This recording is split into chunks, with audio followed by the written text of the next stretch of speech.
Can a narcissist change? The person most likely to ask that question isn't a narcissistic person. It's the partner of a narcissistic person. So if you're asking that question, the chances are that you're in relationship with someone who's treating you in an appalling manner. You may be weary and tired from being stonewalled and shut out, being criticized, being disrespected, being lied to and cheated on. And you may be wondering, is there any hope at all for this relationship to go back to those heady days of love bombing when there seemed to be so much chemistry and so much potential? You may also be asking, am I lovable enough? Am I good enough? Am I important enough for them to change? My name's Ruth Ann. I'm a clinical psychologist. I'm an expert in relationships and issues of narcissism. I run a psychological therapies practice and I work with some people who would identify themselves as narcissists. I also work with a lot of partners of narcissists and survivors of narcissistic abuse who've left those relationships and are moving on in a different direction. In this video, I'm going to give an honest answer as to my view on whether a narcissistic person can change. And if you happen to be a narcissistic person, do stay tuned because I think my answer may surprise you. I'll also address the issue of why many narcissistic people find it difficult to go to therapy, or if they do go to therapy, they find it difficult to fully engage with the process. And most importantly, I'll help you understand that whether or not a narcissistic person chooses to get help, chooses to go to therapy, chooses to make big changes in their lives, has absolutely nothing to do with you, your worthiness, and your lovability. So let's start with understanding narcissism. The very core of narcissism is deep, deep shame. Somewhere along the way, the highly narcissistic person has gotten the message that to be acceptable, to be lovable, you have to be extraordinary. They may have had parents who saw them as an extension of their hopes and dreams, who only give them praise and affection when they were performing in an extraordinary way, in their schoolwork or on the sports field. Or perhaps they were severely bullied by their peers, and that the only way to be respected and to protect themselves from further bullying was to be extraordinary, to be exceptional, to stand out, to be the strong one, to be the biggest and the best, and to be invulnerable, to protect themselves from further attack and further shame. Or they may have been on the receiving end of extreme punishment for even minor infractions. And as such, being anything less than perfect is terrifying because it means being viciously punished and attacked. Effective therapy for narcissism involves looking at your whole self, your strengths, your weaknesses, and your vulnerabilities. It involves seeing the good and the bad that you've done and the impact that your behavior has on you and the people around you. An effective therapy for narcissism holds all of that with an attitude of deep compassion. Compassion in the sense of understanding and seeing your suffering and being deeply concerned about the effect that it has on you and the people who are important to you.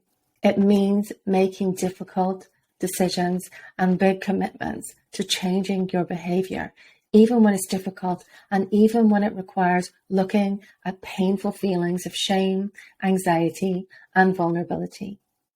Self-compassion means holding yourself to account.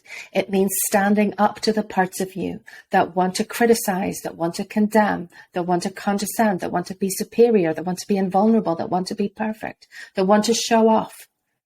And telling those parts that you don't get to steer the ship anymore. You don't get to be in the driver's seat. You're hurting me. You're hurting the people around me. And I will not let you do it any longer. And it means being willing to apologise without defensiveness, even when that is incredibly anxiety provoking and involves feeling deep, deep shame.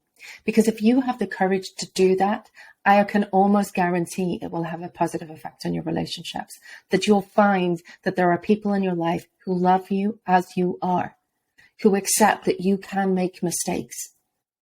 But it is not possible to love those narcissistic defenses, those parts of you that put down, disrespect, show off, and have an air of superiority. Those parts of you are hurting you. Do that takes courage and determination on the part of the person who's narcissistic and also on the part of the therapist who is going to have to be sturdy, firm, and strong and be willing to hold this person to account, even when it's difficult, and stay the course. Therapy for narcissism is challenging for everyone. Is it possible? My experience says in some cases, yes. But in many cases, the courage, the tenacity to do that is just simply not there. And the reason that courage and tenacity isn't there isn't because the narcissistic person despises you. It isn't because they don't love you enough. It isn't because they don't care about you enough. It's because they don't care about themselves enough. They don't care enough about themselves to really show up and stand up to the parts of them that are causing themselves and you so much pain. Now, in sharing that, if you are someone who is being hurt by a narcissistic person, if you're being stonewalled, if you're being lied to, if you're being gaslit, if you're being disrespected, if you're being emotionally, physically, sexually, financially abused, none of that is acceptable, and none of this justifies the actions. Quite the contrary. Narcissistic people need to be held to account. They need to face the consequences of their actions, and you don't need to tolerate them just because they come from deep-rooted shame and pain for the narcissistic person. They're not able to engage in therapy and they're not able to make those real changes in their lives. That is a reflection of the level of shame that they feel. It's a reflection of their pain. It's a reflection of their deep, deep insecurity and their inability to look at themselves as they truly are. It has nothing to do with you or your worthiness or your lovability. You need to make decisions about whether or not to stay in this relationship based on your long-term interests, based on the whole of the relationship. Narcissistic people are not just one thing. Some people who are highly narcissistic are just out and out abusive, and there is absolutely no possibility of any kind of meaningful connection or relationship.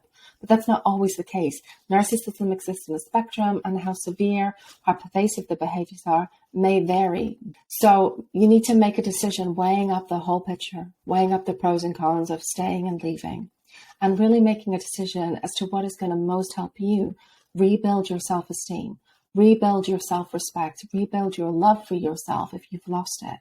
I hope this video has been helpful, and I'd love to hear what you think. So please do leave a comment and share your thoughts with me.